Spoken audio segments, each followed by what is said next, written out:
রজব মাসে, মেরাজের মাসে আমাদের প্রিয় নবী সাল্লাল্লাহু আলাইহি ওয়াসাল্লাম তিনি আল্লাহ তাআলার মেহমান হয়েছেন। মক্কার মানুষ নবী সাল্লাল্লাহু আলাইহি ওয়াসাল্লামকে খুব বেশি তিরস্কার করছিল।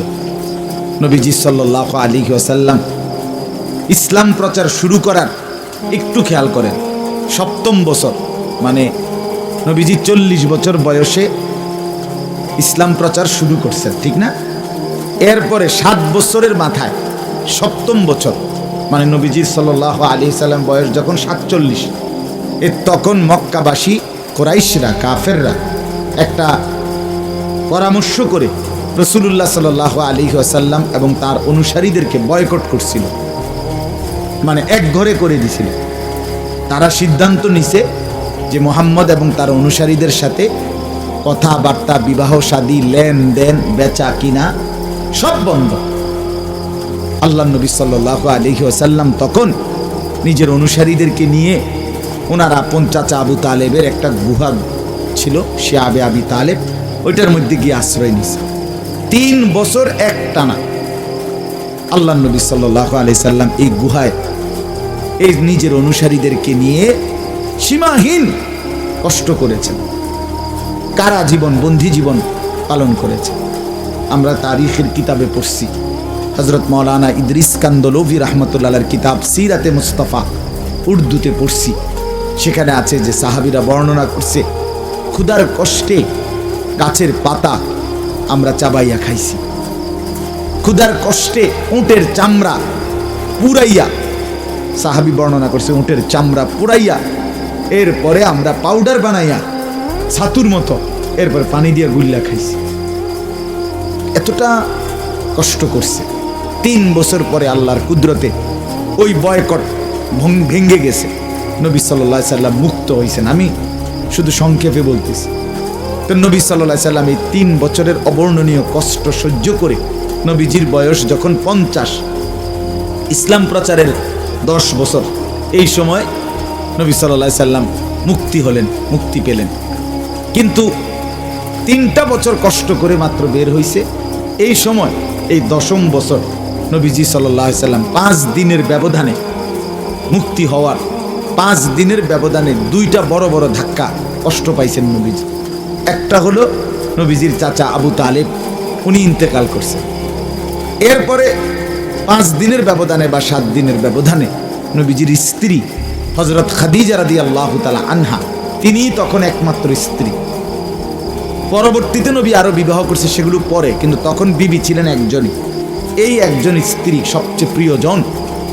সেই ২৫ থেকে ৪০, আরে ৫০, নবীজির বয়স এখন ৫০, ২৫ বছর বয়সে ওনাকে বিয়ে করছেন। তাহলে আর কত বছরের সংসার? ২৫ বছরের সংসারের স্ত্রী, উনি ইন্তেকাল করছেন। তো নবীজি মাত্র ৩ বছর বন্দি জীবন থেকে বের হইলেন, একটা কষ্ট। এবার চাচা মারা গেলেন, আরেকটা কষ্ট। স্ত্রী ইন্তেকাল করলেন, আরেকটা কষ্ট। এরপরে নবীজির স্ত্রীও নাই, চাচাও নাই। নবীজি তখন পার্শ্ববর্তী তায়েফ, এই তখন ৫১তম বছর, নবুয়তের ১১ বছর শুরু হয়েছে। এই সময় আল্লাহ নবী সাল্লাল্লাহু আলাইহি সাল্লাম পার্শ্ববর্তী তায়েফ এলাকায় গেছেন নবীজির পালক পুত্র হযরত যায়েদ ইবনে হারেসাকে নিয়ে ইসলাম প্রচারের জন্য। তায়েফে গিয়ে ১-১.৫ মাস লম্বা সময় নবীজি তাদেরকে ইসলামের দাওয়াত দিয়েছেন, কিন্তু একটা লোকও কালেমা পড়ে নাই, বরং বিনিময়ে পাথর মেরে ওদের ছেলেদেরকে লেলায়া, সর্দাররা বাচ্চাদেরকে লাগায় দিছে। এই লোকটা পাগল, যত মারো পাথর মেরে তারে তাড়ায় দাও। এই পরিমাণ পাথর মারছে। হযরত যায়েদ বলেন রাসূলুল্লাহ সাল্লাল্লাহু আলাইহি ওয়াসাল্লামের দেহ মোবারক থেকে রক্ত পায়ের জুতার সাথে জমাট বাইদা চাক লাগিয়ে গেছে। হযরত যায়েদ বলেন আমি সারা দেহ থেকে রক্ত মুছে মুছে আমার নিজের গায়েও মাখছিলাম। এই তায়েফ থেকে রক্তাক্ত হয়ে নবীজি সাল্লাল্লাহু আলাইহি ওয়াসাল্লাম আবার মক্কায় ফিরে আসছে।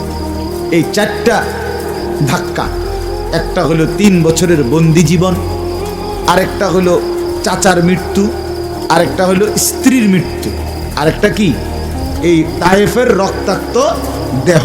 কয়টা হলো? 4। এই যখন তায়েফ থেকে ফিরে আসছে কথাটা খেয়াল করেন, মক্কার কুরাইশরা তখন খুব বেশি টিটকারি শুরু করছে নবীজি, বিদ্রুপ করা। আরে মুহাম্মদ, আমগো এনো তুমি কারো কাছে পাত্তা পাইলা না, তোমার বলে তায়েফে গেলা, সেখানেও বাচ্চারা পর্যন্ত তোমারে পাথর মারে, ছোট ছোট ফুলাইনে মারে পাথর, আর তুমি কও তোমার আল্লাহ বলে তোমারে এই দিছে হে দিছে, মর্যাদা দিছে, কি কি দিছে, কোনায় মর্যাদা কই, তোমার সম্মান কোথায়? তোমারে বাচ্চারা পর্যন্ত পাথর মারে, তোমার সম্মান কই? এই তখন 11তম বছর নবী সাল্লাল্লাহু আলাইহি ওয়াসাল্লামের 51 বছর, আল্লাহ তাআলার আরশ নড়ে উঠছে। আল্লাহ বলছে, আরে কয় কি রে, আরে বেঈমান বলিস কি, আমার বন্ধুকে বুঝি আমি সম্মান দেই নাই? তোরা মনে করছো তোদের এই যন্ত্রণায় আমার বন্ধু একেবারে লাঞ্ছিত? আল্লাহ তাআলা তখন জিবরাইল পাঠাইয়া বলছে, জিবরাইল যা দোস্তকে আমার কাছে নিয়ে আয়, আমার বন্ধুরে নিয়ে আয় আমার কাছে, একদম আমার কাছে, আর শাজিমে নিয়ে আয়, আমি সেখানে বন্ধুকে সম্মানিত করব। এরপরে আল্লাহ তাআলা নবী সাল্লাল্লাহু আলাইহি ওয়াসাল্লামকে একদম বলছে, বন্ধু ইজ্জত, ওরা কইবেন শুধু গিয়া যে ইজ্জতের সর্বোচ্চ মাকাম, এর উপরে আর কোনো মাখলুক নাই, এর উপরে আর কোনো সৃষ্টি নাই, সেই আরশে আজিমে আল্লাহ তাআলা নবী সাল্লাল্লাহু আলাইহি সাল্লামকে পৌঁছিয়ে সর্বোচ্চ সম্মানে ভূষিত করেছে।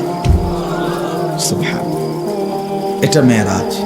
তো এই মেরাজে নিয়ে আল্লাহ তাআলা সর্বোচ্চ মাকাম আরশে আজিম, পায়ের নিচে গোটা সৃষ্টি, আল্লাহ নবী সাল্লাল্লাহু আলাইহি সাল্লামকে পাশে বসিয়ে আল্লাহ তাআলা তখন, আমার দোস্ত খেয়াল করেন, সবাই মিলে, আমিও ভাবি আপনারাও ভাবো, যুবক ভাই তোমরাও ভাবো, কষ্ট হচ্ছে জানি আমি, রাত গভীরে, আমারও তো ফিরতে হবে অনেক দূরে, এই বাঙ্গা রাস্তাটা দিয়া মনে হইলেও শরীরটা কাঁপা ওঠে, এতটা বাঙ্গা, সারাটা রাস্তা বাঙ্গা। এই যে নতুন কাজ করতেছে, আমি সেই 3টা বাজার আগে রওনা দিছি ব্রাহ্মণবাড়িয়ার উদ্দেশ্যে, ওই বয়ানের দিকে, অনেক সময় লাইগা যায় যাই। তো বলতেছিলাম, আল্লাহ তাআলা প্রিয় নবী সাল্লাল্লাহু আলাইহি ওয়াসাল্লামকে মেরাজে এই সর্বোচ্চ সম্মান দিয়ে কাফেরদের, মুশরিকদের তিরস্কারের মোকাবেলায় ইজ্জতের চূড়ান্ত মাকামে নিয়ে আল্লাহ তাআলা পাশে বসিয়ে বললেন, বন্ধু শুনেন, আমি যাকাত এর বিধান জমিনে পাঠাবো, রোজার বিধান জিবরাইল দিয়া জমিনে পাঠাবো, 30 পারা কোরআন জিবরাইল দিয়া জমিনেই পাঠাচ্ছি, আমি হজ্জের বিধান জিবরাইলকে দিয়া জমিনে পাঠাবো আপনার কাছে, আপনার যত হুকুম আহকাম ইসলামের, আমি আল্লাহ আপনার কাছে এগুলা সব জমিনে আপনি যখন থাকবেন তখন পাঠাবো। কিন্তু বন্ধু, আমার একটা স্পেশাল হাদিয়া আপনার এবং আপনার উম্মতের জন্য, সেটা আমি আপনাকে আরশে আজিমে এনে জিবরাইলের মাধ্যমে না, বরং সশরীরে আমার নিজ কুদরতি হাতে 5 ওয়াক্ত নামাজ আপনি বন্ধুর হাতে তুলে দেবেন। এটা আমি জিবরাইল দিয়ে পাঠাবো না, এটা আমি তুলে দেব, এটা আমার একবার সর্বোচ্চ স্পেশাল গিফট, সবচেয়ে দামি হাদিয়া। রোজা পরবর্তীতে খবর পাবেন, জিবরাইল গিয়া বলবে, যাকাত পরে খবর পাবেন, হজ, দান, সাদাকা, জিকির, তাসবিহ, তেলাওয়াত, হালাল হারাম, জায়েজ না জায়েজ, শরীয়তের সব বিধান, এগুলো জমিনে পাবেন। কিন্তু এইটা আমি নিজে দিলাম, এটা আমি দিলাম। অতএব প্রিয় বন্ধু, রাসূলুল্লাহ সাল্লাল্লাহু আলাইহি সাল্লাম মেরাজে গিয়ে যদি কারো খুশি লাগে, তো সেটা তো তারই লাগবে যে 5 ওয়াক্ত নামাজ পড়ে। কথা বুঝেন ভাই? নবীজির মেরাজ, নবীজির ভালোবাসা, এটা তো তার জন্য যে সেজদা করে, যে নামাজ পড়ে, সে না রাসূলুল্লাহকে মহব্বত করে। আর শুধু এই কোন বিষয়ের নাম দিয়া খিচুড়ির ডেক, বিরিয়ানির ডেক আর জিলাপির পোটলা, আর বেটা তুই তো ওইগুলোর প্রেমিক, রাসূলুল্লাহর প্রেমিক না বেটা, তো মিথ্যা ধোকা দিলে হবে নাকি? 5 ওয়াক্ত নামাজের সেজদা যার কপালে আছে, সে তো নবী প্রেমিক, সে রাসূল প্রেমিক। এত বড় হাদিয়া আল্লাহ তাআলা বলেন, বন্ধু আমার হাতে দিলাম, আমি হাতে তুলে দিলাম। তাহলে চিন্তা করে দেখেন যুবক ভাই, ভেবে দেখো, মেরাজের হাদিয়া আল্লাহ তাআলা নিজের কাছে নিয়ে 5 ওয়াক্ত নামাজ দিলেন। সেই নামাজকে যদি আমরা কদর না করি, তা আমাদের জীবনের আর পরিচয় আছে কি? পরিচয় আছে কি? এই আমার এই আয়াতের তর্জমা শুনে আল্লাহ তাআলা বলেন সূরা বনী ইসরাঈল, এই সূরার মধ্যেই মেরাজের আলোচনা, এই সূরার মধ্যেই এই কথাটা। সূরা বনী ইসরাঈলের 78 নম্বর আয়াত, কোরআনুল কারীমের 15 নম্বর সূরা, 17 নম্বর না 15 নম্বর পারা, 17 নম্বর সূরা, সূরা বনী ইসরাঈল। এই সূরার মধ্যেই নবীজির ইসরার বর্ণনা আছে। শুরুর আয়াত মেরাজের ঘটনা দিয়ে শুরু হয়েছে। সুবহানাল্লাযী আসরা বিআবদিহি লাইলাম মিনাল মাসজিদিল হারামি ইলাল মাসজিদিল আকসাল্লাযী বারাকনা হাওলাহু। এইখানে আমি অনেক সময় বলি, এই আয়াত পড়লে মেরাজের ওয়াজ যারা করে এই আয়াত দিয়ে, তারা তাবলীগরে অস্বীকার করে কেন?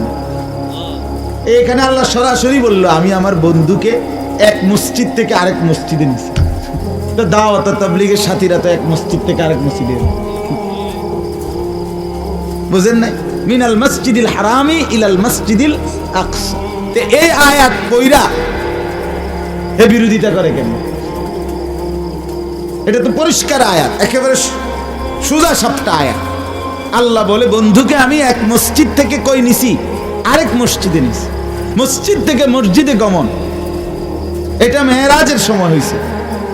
আল্লাহ আমাদেরকে বুঝার তৌফিক দান করেন।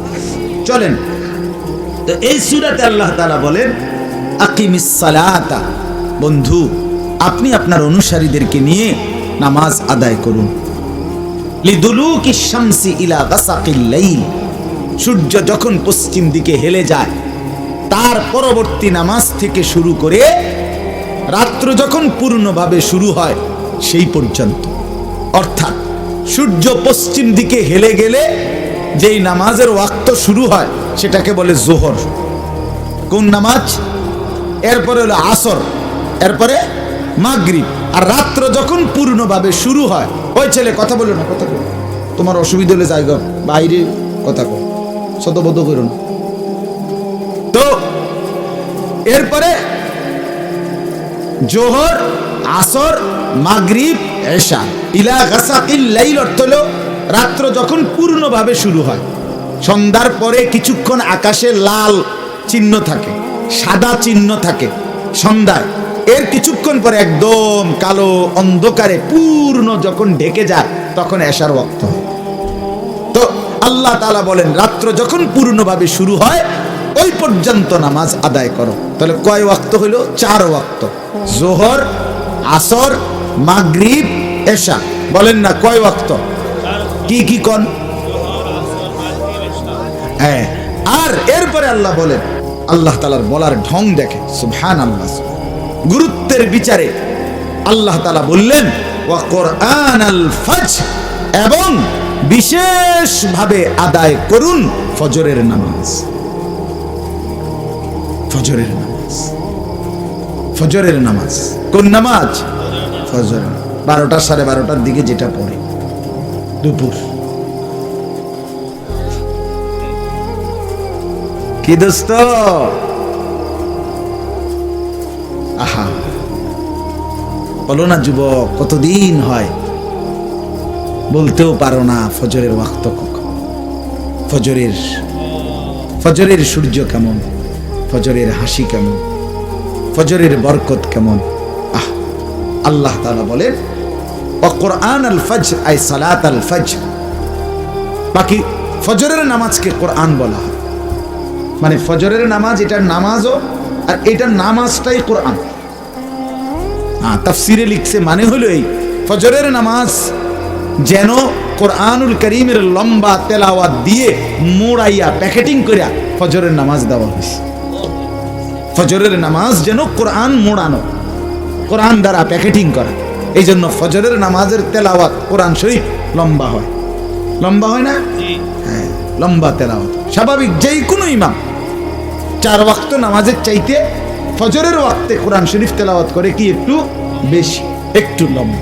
এই জন্য আল্লাহ বলছে কোরআন আল ফজর, এবং বিশেষভাবে আদায় করুন ফজরের নামাজ, যেটা কোরআন দ্বারা মোড়ান, কোরআন দ্বারা প্যাকেটিং করা, এই ফজরের নামাজ। এরপরে আল্লাহ তাআলা বলেন ইন্না কোরআন আল ফজরি কানা মাশহুদা, নিশ্চয়ই ফজরের নামাজ সকলের উপস্থিতির সময়। নিশ্চয়ই ফজরের নামাজ কি? সকলের উপস্থিতির সময়। বাংলাটা কোন না, আমি ইংরেজিতে কইতে কইছি না, কোন? নিশ্চয়ই ফজরের নামাজ সকলের উপস্থিতির সময়। না সবাই কইছে না, বলেন, সবাই বলেন। নিশ্চয়ই ফজরের নামাজ কি? কোন? সকলের উপস্থিতির সময়। এটা সবার উপস্থিতির সময়। বন্ধু বলো না, বললে তোলা, আল্লাহ তৌফিক দিন। আল্লাহ না চাইলে পারত না তো বাপ, আল্লাহ না চাইলে সেজদা দিতে পারবা না তো বাপ, আল্লাহ না চাইলে গোলামি করতে পারবা না বাপ। ভাত তরকারি খাউন কোনো আশ্চর্য কিছু না। এই ফাঙ্গাস তেলাফিয়া ইতান সদবদ, এই জিন্দিগি এগুলো ভোগ করা, ফাঙ্গাস তেলাফিয়া, হ্যাঁ, ফুলকপি, পাতাকপি, ধনিয়া, কাঁচামরিচ, খিরা, টমাটো, ফার্মের মুরগা, কক মুরগা, এটি খুব আহামরি কিচ্ছু না। এই সব মিললে আমরা যা ভোগ করি, আরে বেকুব মানুষ আমরা। জঙ্গলের বাঘ ভাল্লুক এর চাইতে উত্তম জিনিস দুনিয়া ভোগ করে। আমি নিজে দেখছি চিড়িয়াখানা, চিটাগাঙের ওইদিকে বড় চিড়িয়াখানা, ওইখানে দেখছি যে দুপুরবেলা একদিন বাঘেরে গোশত দিছে, গরুর গোশত। তা আমি জিগাইলাম, ভাই কদ্দুর দিছে নেন? কয় হুজুর, এই চিড়িয়াখানার বাঘেরে জঙ্গলের সমপরিমাণ দেওয়া যায় না, চিড়িয়াখানার একটা সীমাবদ্ধতা আছে, আমরা কি আর ওই রকম চাহিদা মতো দিতে পারি না। আমি বলছি আচ্ছা ঠিক আছে, কিন্তু এনে দিচ্ছেন কদ্দুর? চাহিদা হোক আর না হোক, কয় যে এমনি প্রতি বেলা 20-22 কেজি গরুর গোশত দিতে হয়। 20-22 এক বেলা, একটা বাঘের। এনে কোনো রাক্ষস হতো 22 কেজি গোস্ত একলা খাইতে পারত না। পারবেনি কেউ, কথা কন ভাই, পারবেনি কেউ। তো তাইলে আমরা কি দুনিয়া ভোগ করলাম? আহামরি না আমরা। আচ্ছা আমনে কদ্দুর এই বাঘেরে আমনে অন্য কিছু কদ্দুর দেন না, অন্য তরকারি, ডাল বা সবজি, আলুর ভর্তা, এই সমস্ত ফালতু জিনিস খাই না। যা বেটা, গোস্ত ছাড়া কোনো কিছুই খাই না বেটা। আমি 3 বেলা গোস্ত খাই বেটা, শনিবার, রবিবার, সোমবার, মঙ্গলবার, বুধ, বৃহস্পতি, শুক্র, সপ্তাহের 7 দিনে বেটা আমি গোস্তই খাই বেটা। তোদের মতো এত সম্ভব কিছু খাই না। তাহলে দুনিয়া আমরা কি ভোগ করব? বলেন, আহামরি কিছু ভোগ করছি আমরা দুনিয়া? আমাদের চট্টগ্রামের প্রখ্যাত আলেম আল্লামা ডক্টর আফম ও খালিদ হুসাইন, আমি হুজুরের মুখে সরাসরি শুনছি, হুজুর বলছেন, হুজুর তো গবেষক, অনেক বড় বিচক্ষণ বিদগ্ধ আলেম, জেনারেল শিক্ষিত, উচ্চ শিক্ষিত মানুষ। উনি বলছেন যে একটি হাতি প্রতিদিন 250 কেজি খাবার খায়, 90 লিটার পানি খায়। আমি হুজুরের মুখে শুনছি। তাহলে আমরা কি ভোগ করছি দুনিয়া ভাইয়া? বলো না ভাই। সারা রাত যদি তুমি নারীর ছবি, নাচ, গান, দিবানিশি দেখো, উপভোক্ত হইল না, শুধু দেখে অতৃপ্তি না বাড়লো? অতৃপ্তি বাড়ে ভাইয়া, অস্বস্তি বাড়ে, হতাশা বাড়ে, হতাশা বাড়ে। আমি তো সাফ বলি, প্রতিদিন বলি মিয়া, লজ্জা শরম ভাঙ্গা বলি আমি। কেন? একজন পবিত্র স্বামী স্ত্রী, যেই পবিত্র ইসলাম যে অনুমতি দিছে হালাল স্বামী স্ত্রী, এই স্বামী স্ত্রী পবিত্র, এরা স্বামী স্ত্রীর পবিত্র বন্ধনে যেই তৃপ্তি পায়, এক অপদার্থ যুবক যদি সারা রাত উলঙ্গ ছবি দেখে, সে কি সেই তৃপ্তি বা মজা, স্বাদ কি পাবে সেটা? তাহলে তুমি কি পাইলা বাপ? ইনসাফের সাথে বলো মিয়া, আমার কথাটা ভাইব। একজন হইলে একজনই ভাই, সবাই লোকে আগাইতে পারতাম। ছেলেরা বাপ সমবয়সী বন্ধু আগাইতে দেয় না, ওই পিছায় দেয়। সমবয়সী বন্ধু হাসি দিয়া উড়ায় দেয়। সমবয়সী দুষ্ট হয় বেশি, সমবয়সী গড়ে না, নষ্ট করে বেশি, জীবন সাজায় না, বরবাদ করে বেশি। এই জন্য বললাম, কোনো তৃপ্তি নেই, হতাশা। সারা রাত উলঙ্গ ছবি দেখলে হতাশাই বাড়ে। শেষ পর্যন্ত মোবাইলের টাকাগুলো শেষ হবে, শরীরের মধ্যে যে যৌবনের ক্ষমতা ছিল, এই সক্ষমতা, এটাও ধীরে ধীরে নষ্ট হবে, আর আখিরাতটাও বরবাদ হবে। চারদিকে তখন হতাশা ছাড়া জুতার বাড়ি ছাড়া আর কিচ্ছু নেই। আর জুতার শেষ পর্যন্ত ওই যে লাল পোস্টারওয়ালা হার্বাল কোম্পানির ওষুধ ছাড়া, এই হার্বাল কোম্পানির ওষুধ দেন না, পোস্টার লাগায় যান, 30 টাকা করে লাগায়, মনে হয় যেন দেশে দুর্ভিক্ষ লাগছে, মহামারী লাগছে মনে হয়। হ্যাঁ, নাউজুবিল্লাহ। চলেন বা তাইলে আল্লাহ তাআলা বলেন নিশ্চয়ই ফজরের নামাজ সকলের উপস্থিতির সময়। এখন আসেন, আমার এই কথাটা আমি শেষ করতে চাই এই কথার উপরে, যে এখানে আল্লাহ তাআলা সরাসরি আমাদেরকে বলছেন 5 ওয়াক্ত নামাজ পড়তে। কয় ওয়াক্ত? 5 ওয়াক্ত।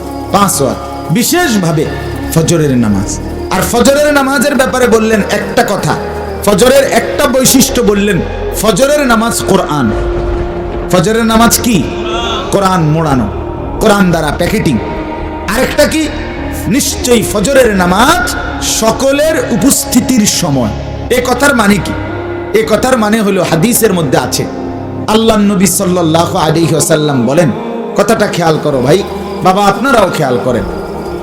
আল্লাহর নবী সাল্লাল্লাহু আলাইহি ওয়াসাল্লাম বলেন, সারা রাত আল্লাহর এই জমিনে কোটি কোটি ফেরেশতা পাহারাদারি করে, মানুষের বিভিন্ন সেবায় আল্লাহ তাআলার পক্ষ থেকে নিয়োগ, সারা রাত এই জমিনে পাহারাদারি করে কোটি কোটি ফেরেশতা। সকালবেলা ফজরের ওয়াক্তে এদের ডিউটি শেষ হয়, এরা আসমানে ফিরে যায়, নতুন আরেক টিম ফেরেশতা, আরেক গ্রুপ, তারা সারা দিন ডিউটি করবার জন্য নতুন গ্রুপ আবার আসমান থেকে ফজরের ওয়াক্তে নেমে আসে। কথা বুঝছেন তো? আল্লাহর নবী সাল্লাল্লাহু আলাইহি সাল্লাম বলেন, এই রাত্রিবেলা সারা রাত পাহারাদারি করছে যেই ফেরেশতারা, এরা যাওয়ার সময় ফজরের নামাজ পড়ে এরপরে যায়। আর সারা দিন যারা ডিউটি করবে তারাও আইসা ফজরের নামাজে শামিল হয়। এজন্য নবীজি বলছেন, রাত্রির ফেরেশতা, দিনের ফেরেশতা আর মুমিন বান্দা সবাই একত্রে ফজরের নামাজে উপস্থিত হয়। এজন্য ফজরের নামাজ সকলের উপস্থিতির সময়, কানা মাশহুদা, সবার উপস্থিতির টাইম। এজন্য এখন আসেন, আমরা কিতাবে পড়ছি সারা রাত যে ফেরেশতারা জমিনে মানুষের ডিউটি করল, এই ফেরেশতারা ফজর পড়ে যায়। সারা দিন যারা ডিউটি করবে তারা ফজরে আইসা শামিল হয়। এই দুনো ফেরেশতা, এক গ্রুপ যাচ্ছে, এক গ্রুপ আসছে। যাওয়ার সময় যখন দেখে এই লোকটা ফজরের নামাজে আসলো না, খোদার কসম, এই ফেরেশতারা, যাওয়ার ফেরেশতারা বলে, তোর উপরে আল্লাহর লানত, সারাটা রাত তোকে ডিউটি করলাম, তুই মালিকের সেজদা দিতে আসলি। আর ওই যেই ফেরেশতারা ডিউটি করতে আসছে, কসম আল্লাহর, ওরাও বলে, তোর উপরে আল্লাহর লানত, তোরে কি ডিউটি করতে আসলাম, তুই তো মালিকের সেজদাই দিলি না। এজন্য ফজরের ওয়াক্তে যে অনুপস্থিত, ফজর পড়ে না, তার উপরে সারা রাতের ফেরেশতারও অভিশাপ, সারা দিনের ফেরেশতারও অভিশাপ। লানত মিয়া, একটু হিম্মত করলে পারবা ভাইয়া, সবাই পারবে। যুবক ভাই, নষ্ট করে দিও না জীবনটা, এই যৌবন আর ফিরবে না দোস্ত। তুমি আর পিছনের দিকে যাইতে পারতাম। হায়াত ওয়ান ওয়ে রোড, মনে রাখতে হবে, হায়াত ওয়ান ওয়ে মানে এটা শুধু সামনের দিকে আগায়। ওয়ান ওয়ে রোড মানে হলো যে রোড দিয়ে শুধু সামনের দিকে যাওয়া যায়, এটা দিয়েই আবার পিছনের দিকে আইন যায় না। পিছেতে হইলো এই রোড, পিছাইতে হইলে ইউটার্ন লইতে হইব, মানে হেদিক দিয়ে আইতে হইব। কথা বুঝেন না? এটারে কয় ওয়ান ওয়ে রোড, হায়াত ওয়ান ওয়ে।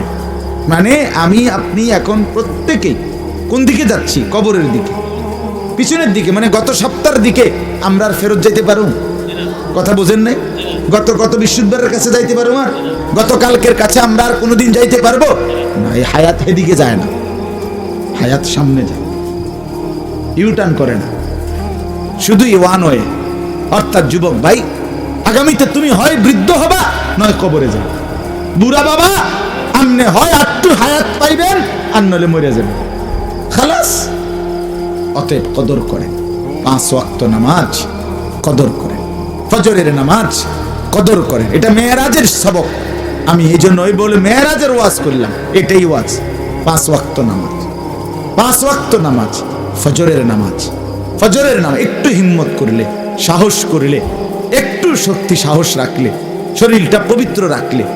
যুবকদের জন্য সবচেয়ে বড় বিষয় হলো তুমি টয়লেট পেপার ব্যবহার করো, পেশাব করে পানি ব্যবহার করো, শরীর পবিত্র থাকবে। কসম আল্লাহ, আমি পরীক্ষিত, আমি বললাম অল্প সময়ের ভিতরেই তোমার কাছে সারাক্ষণ প্রত্যেক দিন 5 ওয়াক্ত নামাজ পড়তে মন চাই। মূল নামাজ পড়তে মন না চাওয়ার একটা মূল কারণ হলো শরীর নাপাক। যার শরীর নাপাক তার কাছে রহমতের ফেরেশতা আসে না, শয়তান থাকে তার লগে। আর শয়তান 24 ঘন্টা ফাইন্নাহু ইয়া'মুরু বিল ফাহশাই ওয়াল মুনকার। কোরআনে আল্লাহ বলছে শয়তান সারাক্ষণ অশ্লীলতা এবং গুনার কাজের আদেশ করে। এই জন্য সারাক্ষণ বেড়ি যেত মনে করে, কারণ শরীর নাপাক যে। সারাক্ষণ নাচ গান দেখতে মন চায়, সারাক্ষণ একটা টানা দিয়া লাইছে, মানে মোবাইল টিপতে টিপতে হেতের আর ভাল লাগের না, এরপরও আমি টানা দিই। কিতে করবার কাম নাই যে, এই মোবাইল টিপতে টিপতে টানা দিয়া লাগে। আড্ডা দিতে দিতে শেষ। এ বুট খাইতে আছে 1 ঘন্টা লাগাইয়া। কিরে বেটা, তোর 10 টাকার বুটে যদি খাস তুই 1 ঘন্টা লাগাইয়া, 100 টাকার বুট খাইতে হলে তো তোর 1 সপ্তাহ লাগবে। মানে খামখেয়ালি জিন্দিগি, আকামলা জিন্দিগি, অপদার্থ জিন্দিগি। আল্লাহ আমাদেরকে মাফ করে দেন। আমরা আজকে ইনশাআল্লাহ এই রজব মাসে মেরাজের সবক নিলাম, 5 ওয়াক্ত নামাজ। কি বলেন ইনশাআল্লাহ? যুবক ভাই বলো না ইনশাআল্লাহ? নওজোয়ান বলো, হিম্মত করো ইনশাআল্লাহ। বিশেষ করে কোন নামাজ? ফজরের নামাজ। আজীব কথা শুনেন হানিফ ভাই, গতকালকে আমি রাত্রে সন্দ্বীপ মাহফিলে ছিলাম, চট্টগ্রাম সন্দ্বীপ। হ্যাঁ সন্দ্বীপ, ওইখানে এই মানে স্পিড বোট দিয়ে সাগর পার হইয়া যাইতে হবে। তা আমি যেখানে মাহফিলের দ্বিতীয় মাহফিল ছিল যেখানে, ওইখানে অনেক ভরপুর মানুষ। তো সেখানে 3-4 জন ছেলে, ইয়াং ছেলে, ওরা আমার সাথে দেখা করছে। ওরা বলছে হুজুর আমরা একটা এলাকায় একটা আয়োজন করতেছি, কি ফজর ক্যাম্পেইন এটার নাম। অর্থাৎ আমরা 4-5 জন যুবক ফজরের নামাজের জন্য আমরা ফজরের আধা ঘন্টা আগে ওয়ার্কিং করি, মানে এলাকায় মহল্লার ঘরে ঘরে সামনে হাঁটি, আমাদের সমবয়সীদেরকে ডাকি। আমরা এটা উদ্যোগ নিলাম আলহামদুলিল্লাহ, যে এখন 1-2 মাসের ব্যবধানে 2-4 মাসের ভিতরে 300-400 যুবক ফজরের নামাজ, ফজর ক্যাম্পেইন। খুব সুন্দর না? আমি এত উৎসাহ দিলাম, হেরা ওরে আসছে হুজুর, কয়ে আমরা ফজরের সবচেয়ে বেশি ওয়াজ আপনার কাছে শুনছি, আপনার লোক আলাদা দেখা করতে। এই জন্য বাপ আমরা অনুরোধ করি, তোমরা আগায় আসলে ইসলামের উপকার, নষ্ট হইও না, নষ্ট হইয়া যায়ও না বাপ। নষ্ট হইয়া গেলে নিজেরই বরবাদ করে দিলা। তুমি ভালো হইলে, নামাজি হইলে, চরিত্রবান হইলে ইনশাআল্লাহ তোমার নিজেরও ফায়দা হবে, ইসলামেরও অনেক বড় উপকার হবে। আগামী দিনে ইসলামের জন্য অনেক বেশি যুবকের দরকার, নওজোয়ানের দরকার। আমরা হিম্মত না করলে, নওজোয়ান হিম্মত না করলে, এই যে আজকেও আমার হুজুর বললেন আল্লামা সাজিদুর রহমান সাহেব, কত মুখী দেশের, সারা দেশের হুজুরে যেটি কইছে এটি চিন্তা করলে আমি হুজুর আমার শুধু বুড়িসং লইয়ে আমার মাথা ঘুরায়।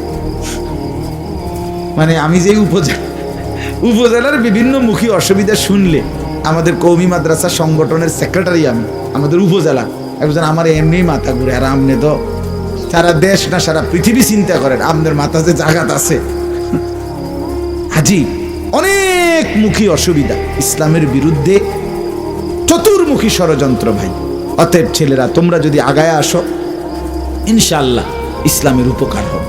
এই জন্য আজকে অনুরোধ করলাম আমরা 5 ওয়াক্ত নামাজ পড়বো ইনশাআল্লাহ, করবো তো ইনশাআল্লাহ।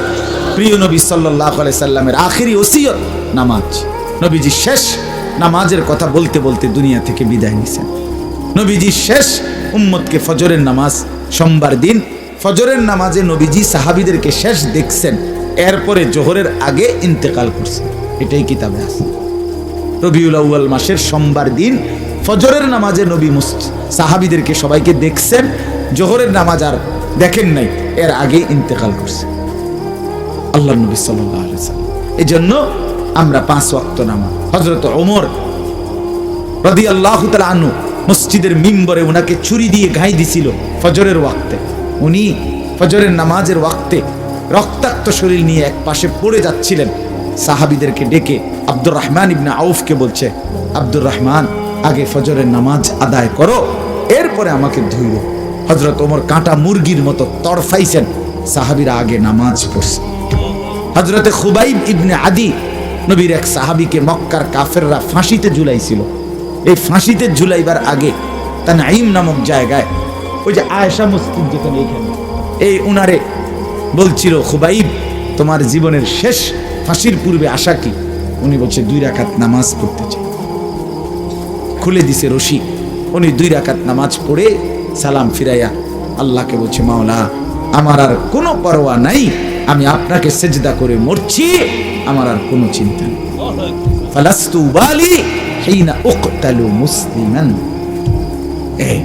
ইমামে হুসাইন, এই শেষ কথা হলো সাইয়্যিদুনা ইমাম হুসাইন রাদিয়াল্লাহু তাআলা আনহুর আহলে বাইত পরিবারের সমস্ত পুরুষরা যখন কারবালার প্রান্তরে শহীদ হয়ে গেছে, আর একা তিনি যুদ্ধের ময়দানে যখন দাঁড়াইছেন কারবালার মাঠে, তখন জোহরের ওয়াক্ত হয়েছিল। এই জোহরের ওয়াক্তে হযরত ইমামে হুসাইন ওই প্রতিপক্ষের দিকে তাকাইয়া বলছিল, আমার এই জোহরের নামাজটুকু পড়তে দাও, আমি নামাজ পড়ব, এরপরে আবার যুদ্ধ হবে।